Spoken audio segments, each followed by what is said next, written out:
Are news చూస్తున్నారు. ప్రతి నిమిషం తాజా వార్తలతో అప్డేట్ అవ్వండి. ఆర్ న్యూస్ కి స్వాగతం. బులెటిన్ లో ముందుగా హెడ్లైన్. అన్న ఎన్టీఆర్ ను చంద్రబాబును చూశాం కానీ ఇలా ఎవరూ మాట్లాడలేదు. కేటీఆర్.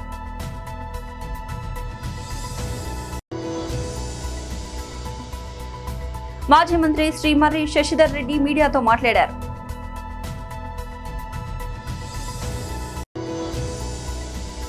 వైఎస్ఆర్సీపీ అధికార ప్రతినిధి శ్రీ పుత్తా శివశంకర్ రెడ్డి మీడియాతో మాట్లాడారు.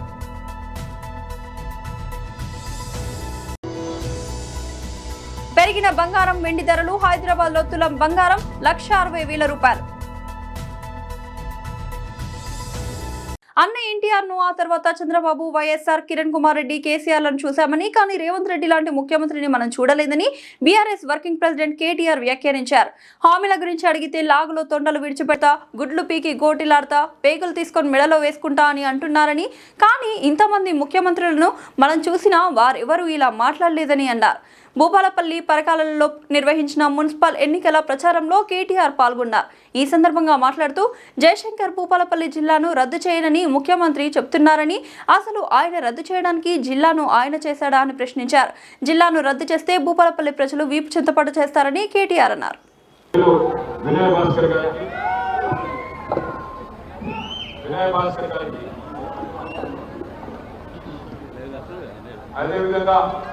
మరి ఈరోజు మైకులలో అదేవిధంగా ఈరోజు పరకాలలో పెద్ద ఎత్తున హాజరైన మా ఆడబిడ్డలకు, అన్నదమ్ములకు, ఎండలేక నీళ్ళ చూసిన ఆడబిడ్డలకు కూడా ప్రత్యేకంగా అందరికీ పేరు పేరున హృదయపూర్వక నమస్కారం. ఇది ఒక కాగితం పట్టుకోవచ్చని పాన్ పేపర్, ఇది నాది కాదు. మీ ఎమ్మెల్యే రేవూరి ప్రకాష్ రెడ్డి గారు పరకాల ప్రజలకు 100 రూపాయల స్టాంప్ కాగితం మీద రాసిచ్చిన పేపర్. సౌత్ ఒకసారి యూనివర్సిటీ మర్చిపోయినట్టున్నారు మీరు. అందుకే ఆ యూనివర్సిటీ అంటే నా పేరు రేవూరి ప్రకాష్ రెడ్డి, సన్ ఆఫ్ నారాయణ రెడ్డి, వయస్సు 71 సంవత్సరాలు. నేను కాదు, ప్రకాశ్ అన్న. నా ఊరు కేశవాపురం, దుగ్గొండి మండలం, వరంగల్ జిల్లా. నవంబర్ 30, 2023 నాడు జరిగే అసెంబ్లీ ఎన్నికల్లో పరకాల నుంచి కాంగ్రెస్ అభ్యర్థిగా పోటీ చేస్తున్నాను. ఈ సందర్భంగా నా నియోజకవర్గ ప్రజలకు ఈ కింది విధంగా ప్రమాణం చేస్తున్నాను. ఎన్నికల్లో గెలిచిన తర్వాత కాంగ్రెస్ పార్టీ ప్రకటించిన 6 గ్యారెంటీలను 100 రోజుల్లోగా ఖచ్చితంగా అమలు చేస్తాను. ఇది ఆయన రాసిచ్చిన ప్రమాణ పత్రం. ఇప్పుడు మనం ఎక్కడైనా జాయిదాలు కొనుక్కుంటే, ఒక షాప్ కొనుక్కుంటే, ఒక 200 గజాలు కొనుక్కుంటే స్టాంపు పేపర్ మీద రిజిస్ట్రేషన్ చేసుకుంటాం. ఎందుకు? దానికి విలువ ఉండాలి, అది నిలవాలి.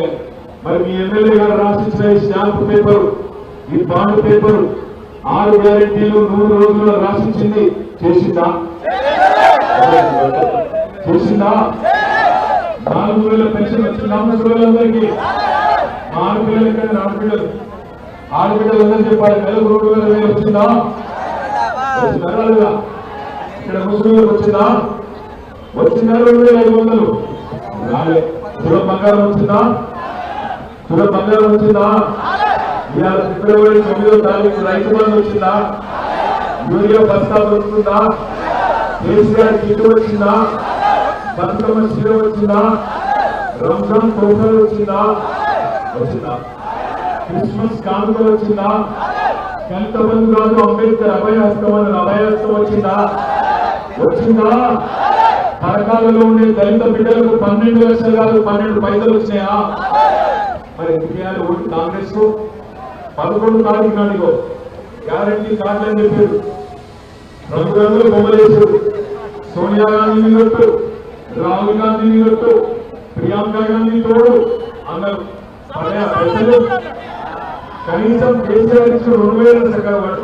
మాజీ మంత్రి శ్రీ మర్రి శశిధర్ రెడ్డి మీడియాతో మాట్లాడారు. ముఖ్యమంత్రి గారికి చాలా సన్నిహితంగా ఉండేటువంటి వ్యక్తి. ఒక టీం ఉంది ఆయనతో ఉండేటువంటి వాడు. దాంట్లో అక్రమ్ అలీ మొహమ్మద్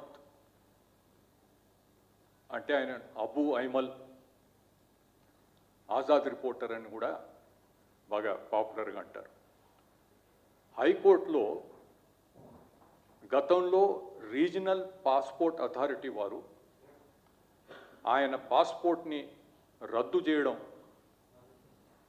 పైన దాన్ని పునరుద్ధరించాలని చెప్పి హైకోర్టును ఆశ్రయిస్తే హైకోర్టు ఆ పిటిషన్ని డిస్మిస్ చేయడం జరిగింది. 2019లో తెలంగాణ ఇంటెలిజెన్స్ డిపార్ట్మెంట్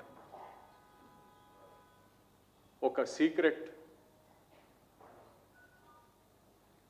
లెటర్ని రీజనల్ పాస్పోర్ట్ ఆఫీస్ వారికి పంపించి ఆయన పైన ఉన్నటువంటి ఆరోపణలు, ఆయన గతంలో చేసినటువంటి కార్యకలాపాలను ప్రస్తావిస్తూ ఆయన వలన, ఆయనకు పాస్పోర్ట్ ఇవ్వడం వలన చాలా నష్టం జరుగుతుంది, దేశ సమగ్రతకు సార్వభౌమాధికారానికి ముప్పు వాటిల్లుతుంది అనేటువంటి విధంగా చాలా సీరియస్గా ఒక సీక్రెట్ లెటర్ పంపించడం వలన పాస్పోర్ట్ చట్టంలోని కొన్ని నిబంధనలు ప్రకారం పాస్పోర్ట్ను రద్దు చేయడం జరిగింది. అంతేకాకుండా ఆయనపై పోలీసు వారు ఒక పర్సనల్ ఫైల్ని కూడా ఓపెన్ చేసి పెట్టారు. అంటే ఆయన కార్యకలాపాలను పూర్తిగా ఫాలో చేయాలని చెప్పి.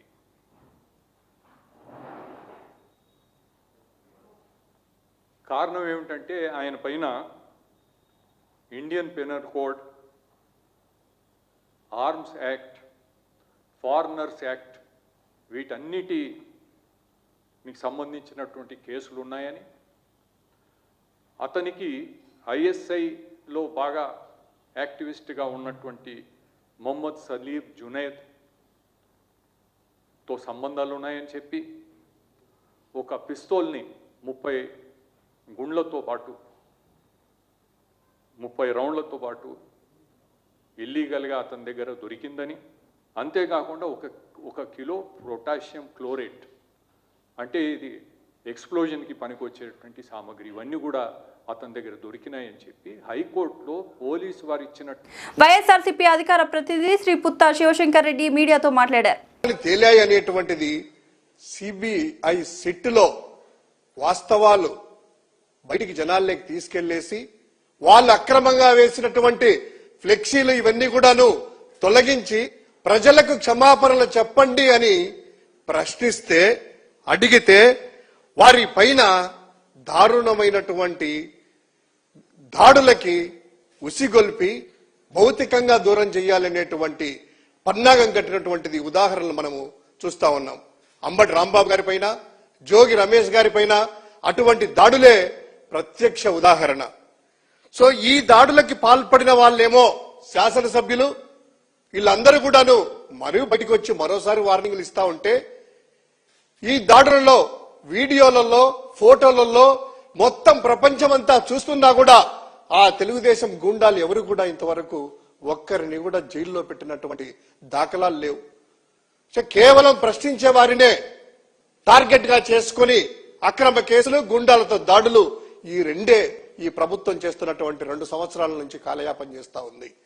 అంతేకాకుండా ఈ యొక్క సంస్కృతి, నేరస్తులే ఎవరైతే నేరస్తులు ఉంటారు కదా, నేరస్తుల మీద కాకుండా బాధితుల పైన కేసులు పెట్టి ఆ బాధితులనే జైల్లోకి పంపించేసేసి బాధితులని అరెస్ట్ చేసేటువంటి ప్రభుత్వము బహుశా ఈ దేశంలోనే కాదు ప్రపంచంలో కూడా ఎక్కడ ప్రజాస్వామ్యం ఉన్నటువంటి దేశంలో, రాష్ట్రాలలో ఈ తరహా సంస్కృతి ఎక్కడా కూడా కనిపించదు. కేవలం అది ఆంధ్రప్రదేశ్ మాత్రమే ఈ యొక్క కొత్త తరహా సంస్కృతికి నాంది పునాది వేసి 2 సంవత్సరాల నుంచి పరిపాలన ఇలా జరుగుతా ఉంది.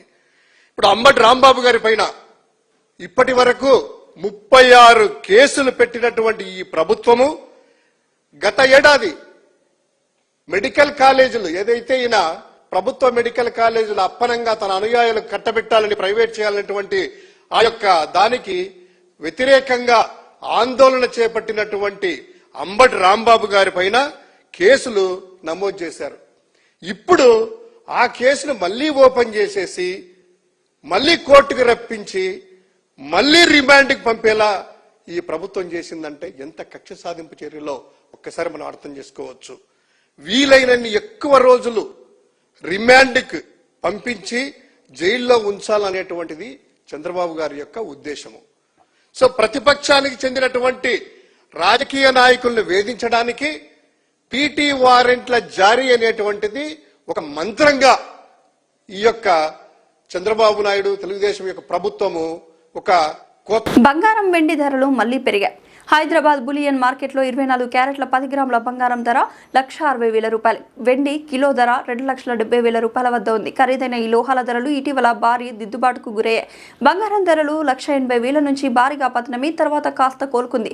వెండి ధర అయితే దాదాపు సగం పతనమైంది. దీంతో కనిష్టాల వద్ద కొనుగోలు మద్దతు లభిస్తోందని బులియన్ మార్కెట్ నిపుణులు అంటున్నారు.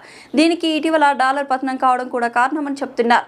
చైనా సెంట్రల్ బ్యాంక్ వరుసగా 15వ నెల కూడా పెద్ద మొత్తంలో బంగారాన్ని కొనుగోలు చేయడంతో డిమాండ్ బాగా పెరిగిందని అంటున్నారు. ఈ వారం వెలువడనున్న అమెరికా ఉద్యోగ ద్రవ్యోల్బణ గణాంకాలు బంగారం వెండి ధరలను ప్రభావితం చేస్తాయని మార్కెట్ నిపుణులు చెబుతున్నారు.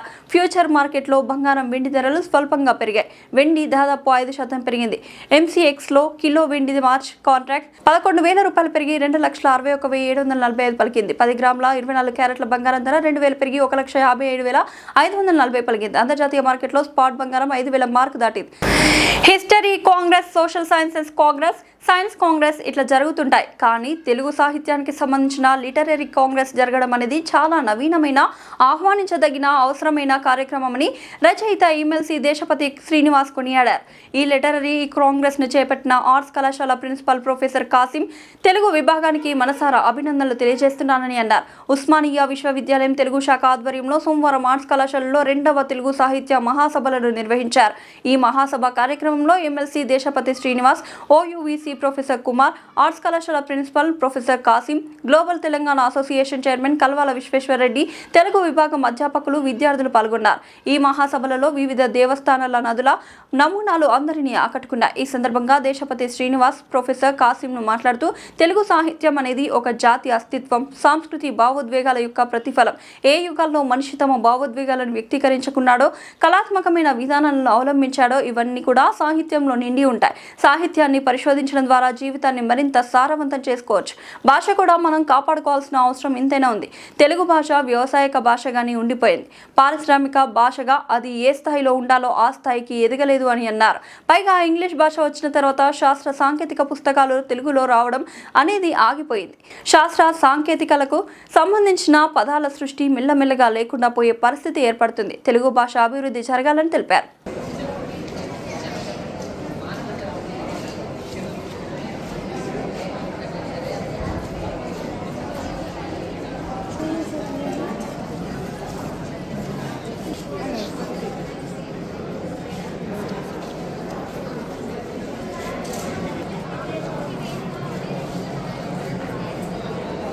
వ్యక్తిగత అభిప్రాయ ప్రకటనకు డీన్ తెలంగాణ యూనివర్సిటీ నేటి సాహిత్యంలో వ్యక్తిగత అభిప్రాయాల ప్రకటనకు అవకాశం దొరకని సిద్ధాంతాల స్థానంలో వ్యక్తిగతమైన విశేషాలకు సంబంధించిన ఒక స్థానం ఇప్పుడు దొరికిందని చెప్పేసి వారు గుర్తు చేశారు. ఆ తర్వాత మరో ఆత్మీయ అతిథి విశ్వేశ్వరరెడ్డి గారు, మీరు చైర్మన్ గ్లోబల్ నుండి మీరు వెళ్ళండి, నేను ఉంటాను కనుక అని చెప్పేసి ప్రోత్సహిస్తున్న ప్రొఫెసర్ కుమార్ మల్వరం గారు, ఉపాధ్యక్షులు ఉస్మానియా. తెలుగు భాషకు సంబంధించి కృత్రిమ మీద నడుస్తున్న సందర్భంలో సాంకేతికతను తెలుగుకు అన్వయించి అన్ని అద్భుతాలు చేయడానికి అవకాశాలు ఉన్నాయో చాలా స్పష్టంగా చెప్పారు. వారికి కృతజ్ఞతలు. ఆ తర్వాత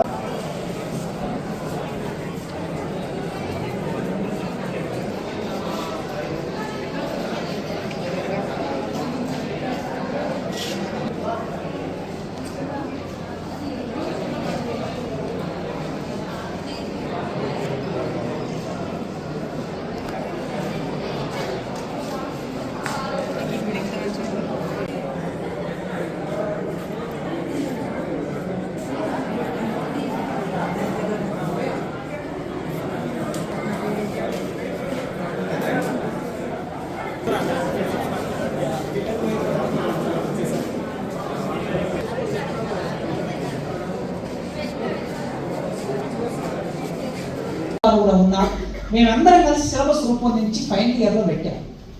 మీరు ఒక్కసారి గమనిస్తే సిటీ కాలేజ్ నుంచి, ఖమ్మం కాలేజ్ నుంచి నాకు తెలిసిన విషయాలు మాత్రమే చెప్తున్నా, తెలియని విషయాలు చాలా ఉండొచ్చు. డిగ్రీ కాలేజ్ నుంచి కొత్త ఎదిగారు. ఎందుకు ఎదిగారు? డిగ్రీని ఇది బోధించాక ఎదిగారు. ఇప్పుడు వచ్చిన ప్రభుత్వం, మేము ముఖ్యమంత్రి గారి దృష్టికి ఈ విషయాన్ని తీసుకెళ్తాం మా కమిటీ తరఫున, తర్వాత మేమందరం కూడా. ఇది ముఖ్యమంత్రి గారికి తెలుసో లేదు.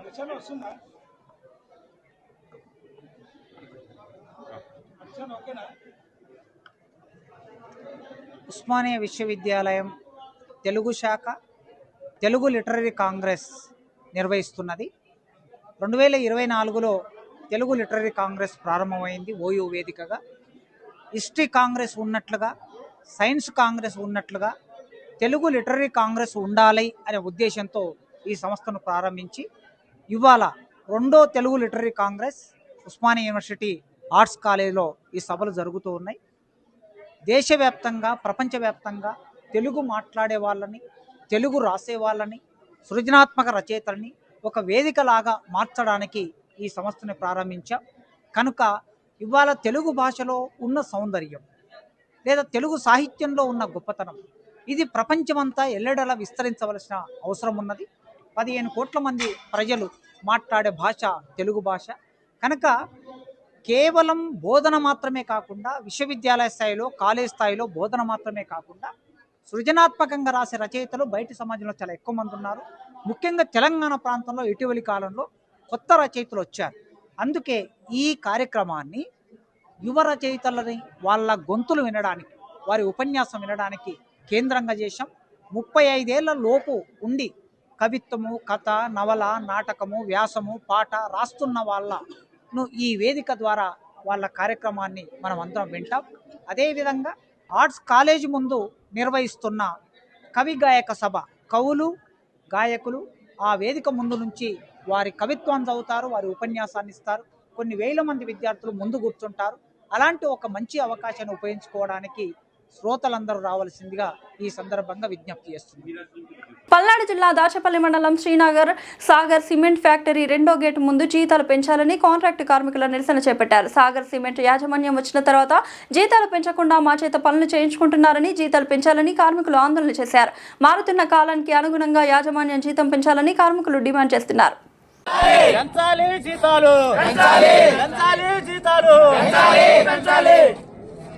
వద్దిల్లాలి కార్మికుల ఐక్యత, వద్దిల్లాలి కార్మికుల ఐక్యత, వద్దిల్లాలి కార్మికుల ఐక్యత. పెంచాలి జీతాలు వెంటనే, పెంచాలి జీతాలు వెంటనే, పెంచాలి జీతాలు వెంటనే. సాగర్ శిబిరం మండి వైఖరి, సాగర్ శిబిరం మండి వైఖరి, సాగర్ శిబిరం మండి వైఖరి. వద్దిల్లాలి కార్మికుల ఐక్యత, వద్దిల్లాలి కార్మికుల ఐక్యత, వద్దిల్లాలి కార్మికుల ఐక్యత. పెంచాలి మా జీతాలు వెంటనే, పెంచాలి మా జీతాలు వెంటనే, పెంచాలి మా జీతాలు వెంటనే. సాగర్ శిబిరం మండి వైఖరి, సాగర్ శిబిరం మండి వైఖరి, సాగర్ శిబిరం మండి వైఖరి. వద్దిల్లాలి కార్మికుల ఐక్యత, వద్దిల్లాలి కార్మికుల ఐక్యత. పెంచాలి జీతాలు వెంటనే, పెంచాలి జీతాలు వెంటనే, పెంచాలి జీతాలు వెంటనే. వద్దిల్లాలి కార్మికుల ఐక్యత. పెంచాలి పెంచాలి జీతాలు పెంచాలి, పెంచాలి పెంచాలి జీతాలు పెంచాలి. యాజమాన్య ముండి వైఖరి, యాజమాన్య ముండి వైఖరి. ఫోటోలు కొండారెడ్డి గారు ఎందుకు తీశారు?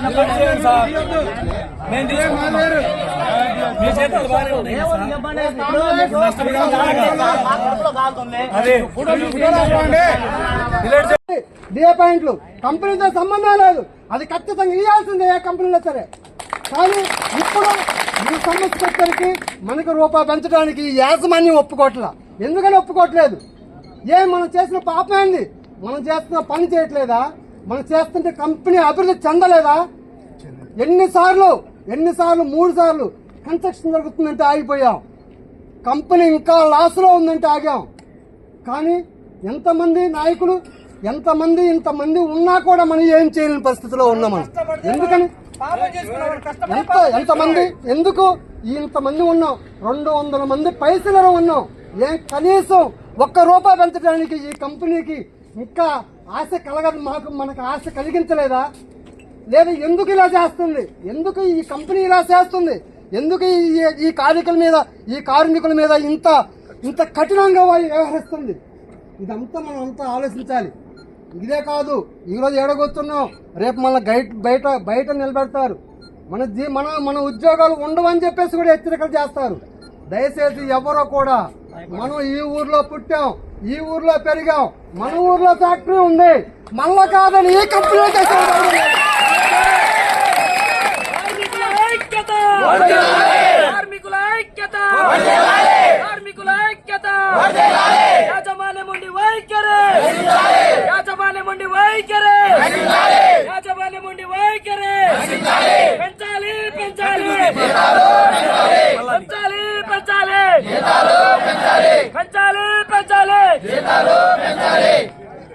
ZB9 న్యూస్ కి స్వాగతం. సామాన్య కుటుంబ నేపథ్యం గల మంతెన పుష్పలీలను స్వాతంత్ర అభ్యర్థి 36వ డివిజన్ కార్పొరేటర్ గా గెలిపించాలని కోటగిరి పాపయ్య హామీ ఇచ్చారు. సింహం గుర్తుపై ఓటు వేసి గెలిపించాలని డివిజన్ ప్రజల్ని కోరారు.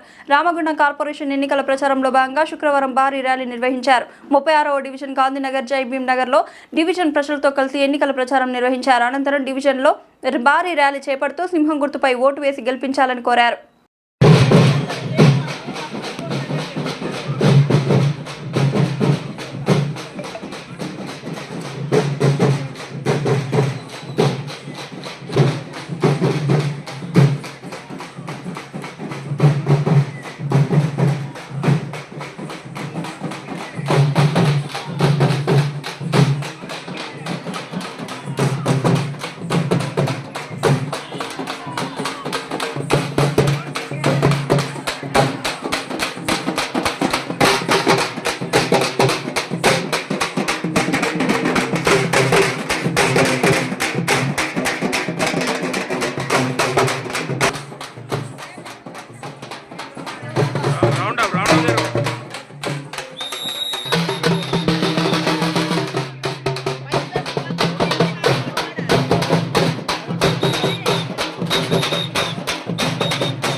సోదరులకు, అన్నలకు, తమ్ములకు మీ అందరికీ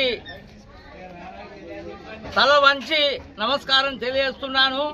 నేను మీ యొక్క బిడ్డగా, మీ అన్నగా, మీ తమ్మునిగా 2 సార్లు పోటీ చేసి ఓడిపోయినా, ఇప్పుడు మళ్ళీ సింహం గుర్తుతోటి మీ దగ్గరికి వచ్చిన మీరందరూ కలిసి కూడా నాకు 11వ తారీఖు నాడు పోలింగ్ జరుగుతూ ఉన్నది.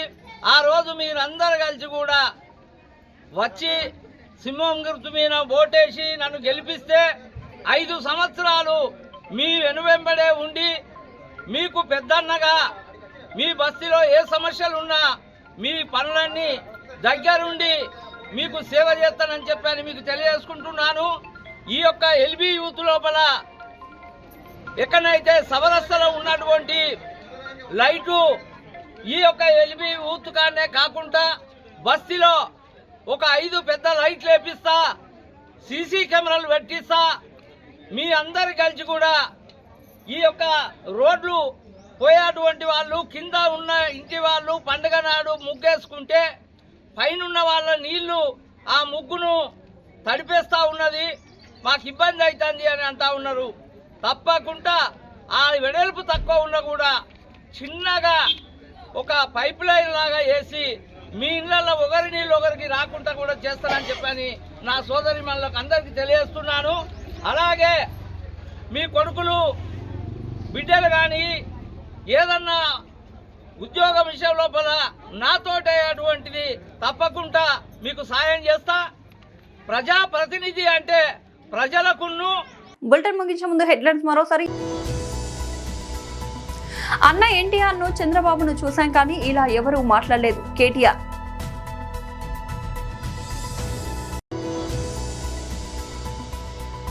మాజీ మంత్రి శ్రీ మర్రి శశిధర్ రెడ్డి మీడియాతో మాట్లాడారు.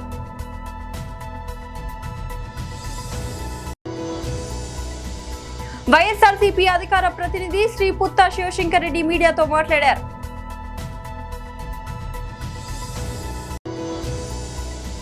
పెరిగిన బంగారం వెండి ధరలు. హైదరాబాద్ లో తులం బంగారం 1,60,000 రూపాయలు.